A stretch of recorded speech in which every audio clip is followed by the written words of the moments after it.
ఆంధ్రప్రదేశ్లో ఏ ప్రభుత్వం ప్రజలపైన ఇంత కక్ష సాధింపు చర్యలు తీసుకోవడం ఏనాడు మనం గతంలో చూడలేదు. వైఎస్ఆర్సీపీ ప్రభుత్వం వ్యక్తిగత కక్షల్ని ప్రభుత్వం పైన, ప్రభుత్వ సంస్థల ద్వారా సామాన్యుల పైన, మన పూర్వీకులు చెప్పేవాళ్ళు పిచ్చుక పైన బ్రహ్మాస్త్రం వాడడం అనేది, ఆ విధంగా కష్టపడి ప్రతిరోజు ఒక రైతు కానీ, ఒక కూలీ కానీ వాళ్ళ కుటుంబాన్ని ఆదుకునే విధంగా, బిడ్డల్ని చదివించుకునే విధంగా వాళ్ళు చేస్తున్న ప్రయత్నంలో భాగంగా అందరికీ అండగా నిలబడి ధైర్యం నింపాల్సింది పోయి వీళ్ళ వ్యక్తిగత కక్షల్ని ఎవరు ఊహించని విధంగా తారాస్థాయికి తీసుకెళ్లారు. మొట్టమొదట కార్యక్రమం ఈ వైఎస్ఆర్సీపీ ప్రభుత్వం జగన్మోహన్ రెడ్డి గారు ముఖ్యమంత్రి అయిన తర్వాత అధికారుల ముందు వాళ్ళు ఏర్పాటు చేసుకున్న సమీక్షా సమావేశం మందిరాన్నే దీంతోటే కూల్చివేత మొదలవ్వాలని ఆయన తీసుకున్న నిర్ణయం చాలామందిని ఆశ్చర్యం కలిగించింది. ఆ రోజున ఆ ధోరణి ఈరోజు ఇప్పటంలో జరుగుతున్న కార్యక్రమం. మీకు ఒక ఈ సందర్భంగా మీకు గుర్తు చేస్తున్నాను. జనసేన పార్టీ ఆవిర్భావ దినోత్సవం కోసం అమరావతి ప్రాంతంలో ఎక్కడైతే రాజధాని ఉండాలో అక్కడే మేము జనసేన పార్టీ ఆవిర్భావ దినోత్సవం సందర్భంగా ఒక బహిరంగ సభ ఏర్పాటు చేయడానికి కోసం మేము ప్రయత్నం చేస్తుంటే రైతుల్ని భయభ్రాంతులు చేసి భూ యాజమాని వచ్చి స్వతహాగా నా భూమి తీసుకొని 4 ఎకరాలు 6 ఎకరాలు ఓ చక్కటి కార్యక్రమం చేయండి, మేము పవన్ కళ్యాణ్ గారి అభిమానులం, ఈ రాష్ట్రంలో మార్పు రావాలని ముందుకు వచ్చిన వాళ్ళని కూడా రాత్రికి రాత్రే స్థానికంగా ఉన్న శాసనసభ్యుడు, రెవెన్యూ అధికారులు వెళ్ళి బెదిరించడం, వాళ్ళ భూమికి సంబంధించిన దస్తావేజులన్నీ పట్టురమ్మడం. ఒక రాజకీయ పార్టీ తన ఆవిర్భావ దినోత్సవం ప్రజల మధ్య చేసుకోవాలని ప్రయత్నం చేస్తుంటే మీరు కక్ష సాధింపు కోసం రాష్ట్రంలో భయభ్రాంతులు చేయాలనే ఆలోచనతో విచిత్రంగా ప్రవర్తించి గుంటూరు జిల్లాలో ఆ రోజున చాలా ఇబ్బందికరమైన పరిస్థితులు సృష్టించారు. ఇప్పటం అనే గ్రామం ముఖ్యమంత్రి గారి నివాసానికి రోడ్డు దాటితే ఉంటుంది. ఆ గ్రామస్తులు ఇది గమనించి 4 రైతులు, అందరికన్నా ముందు సామిరెడ్డి గారు అనే రైతు, నేను గర్వపడి చెప్తున్నాను ఆయన పేరు, ఎందుకంటే ఆ రోజున ఆయన చెప్పిన మాటలను చెప్తున్నాను. స్థానిక శాసనసభ్యుడు రాత్రి వీళ్ళ ఇంటికి వచ్చి ఎట్టి పరిస్థితుల్లో జనసేన పార్టీ ఆవిర్భావ దినోత్సవం సభ ఇక్కడ జరగకూడదు అని వాళ్ళు ఒత్తిడి చేసి అదే రోజు రాత్రి ఈ శాసనసభ్యుడు ఇక్కడ రోడ్ల అభివృద్ధి కోసం భవిష్యత్తులో మీరు మా మాట వినకపోతే మేము ఇబ్బంది పెడతామని వాళ్ళని భయభ్రాంతులు చేయడానికి ఒక ప్రయత్నం చేశారు. అయినా కానీ వాళ్ళు నిలబడ్డారు, భూములు ఇచ్చారు, మాతో పాటు భాగస్వాములు అయ్యారు.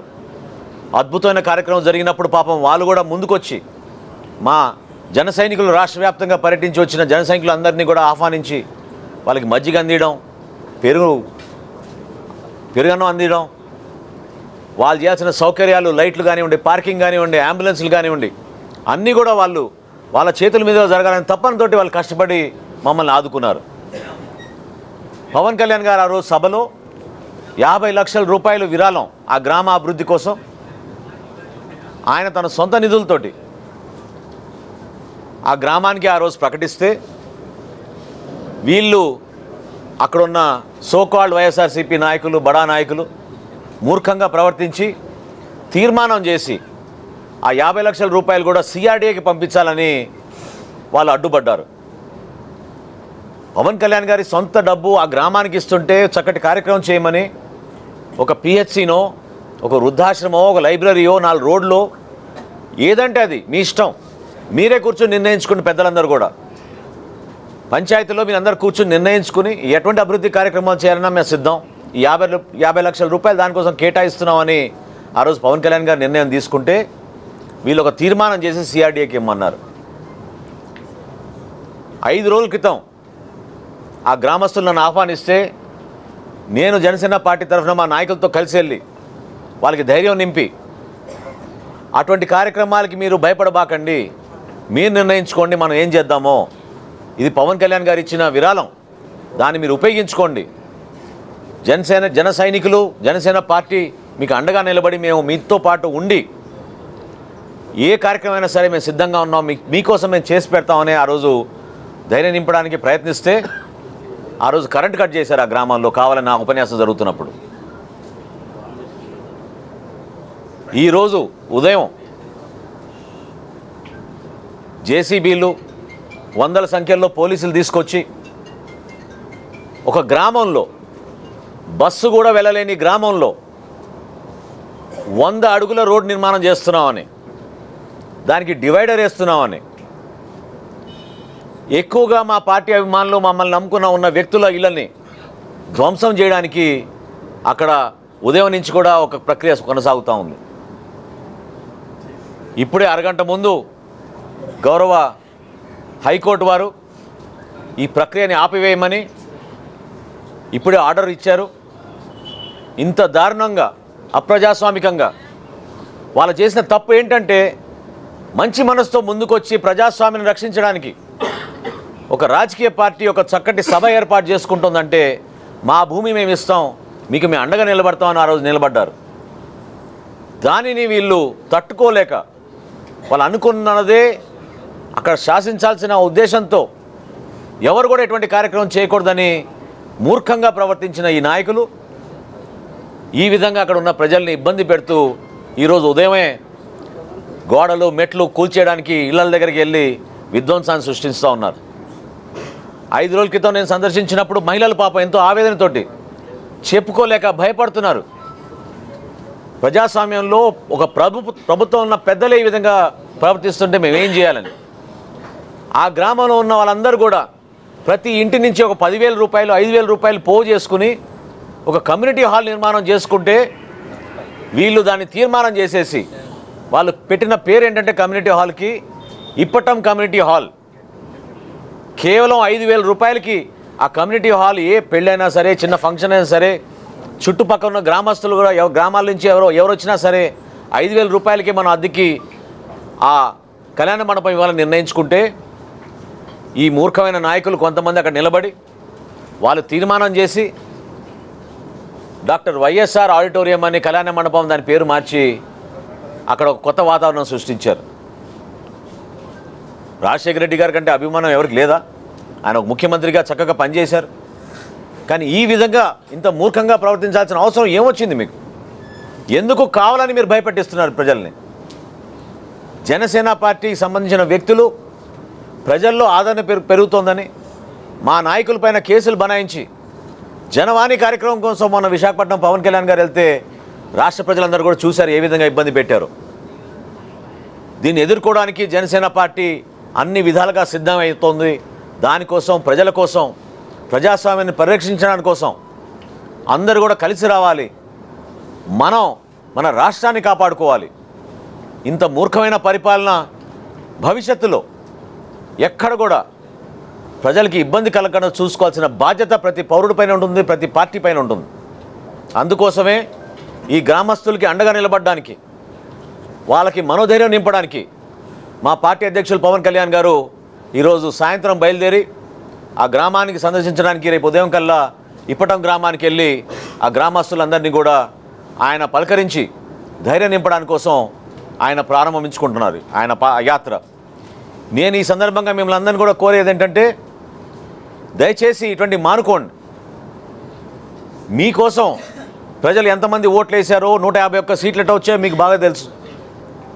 కానీ ప్రభుత్వంలో మీరు కుర్చీ ఎక్కి కూర్చున్న తర్వాత ప్రతి ఒక్కరిని సమానంగా చూడాలి, అందరినీ గౌరవించాలి. దానికోసం ఒక ముఖ్యమంత్రి పదవి కోసం మీరు కష్టపడ్డారు కాబట్టి ప్రజలు మిమ్మల్ని ఆదరించారు.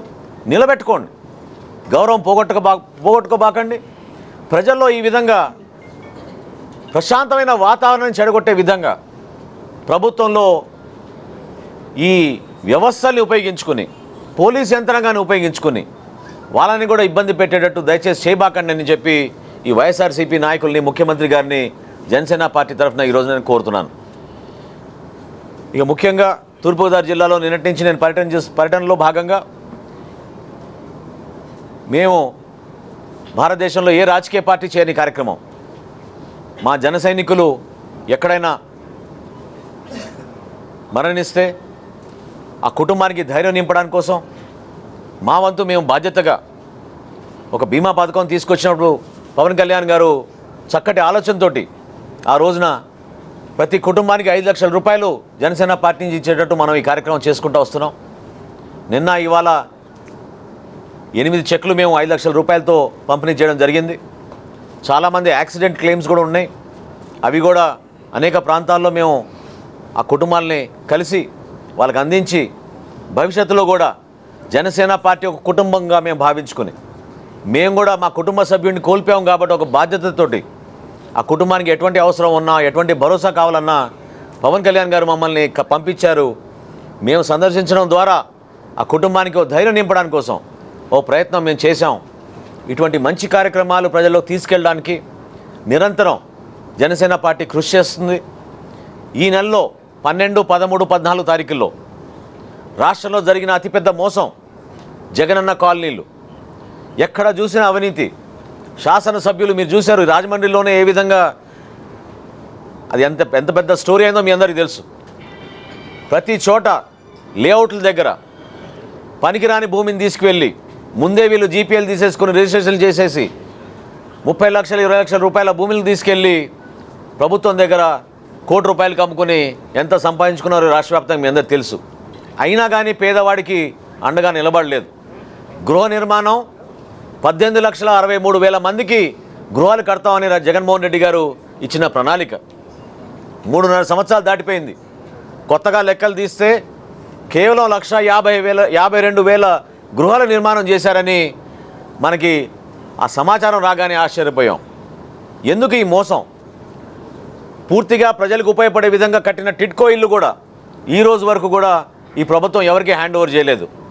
కాబట్టి 12, 13, 14 తారీఖుల్లో జనసేన పార్టీ ఒక సోషల్ ఆడిట్గా, అంటే మహాత్మా గాంధీ జాతీయ ఉపాధి హామీ పథకంలో ఎట్లా సోషల్ ఆడిట్ చేస్తారో ఆ విధంగా మా నాయకులు, కార్యకర్తలు వెళ్ళి క్షేత్రస్థాయిలో పరిశీలించి ఎంతవరకు వీళ్ళు చేయగలిగారు, ఎక్కడా దీంట్లో లోపాలు ఉన్నాయి, పొరపాటు ఏం జరిగింది, లబ్ధిదారులకి ఏమాత్రం కూడా బెనిఫిట్ అయ్యేట జరిగిందా లేదా అనే దానిపైన మా వంతు మేము ఆ ప్రాంతాల్లో పర్యటించి లబ్ధిదారులకి న్యాయం జరిగేటట్టు ప్రజల పక్షాన నిలబడడానికి ఒక కార్యక్రమం చేపట్టబోతున్నాం.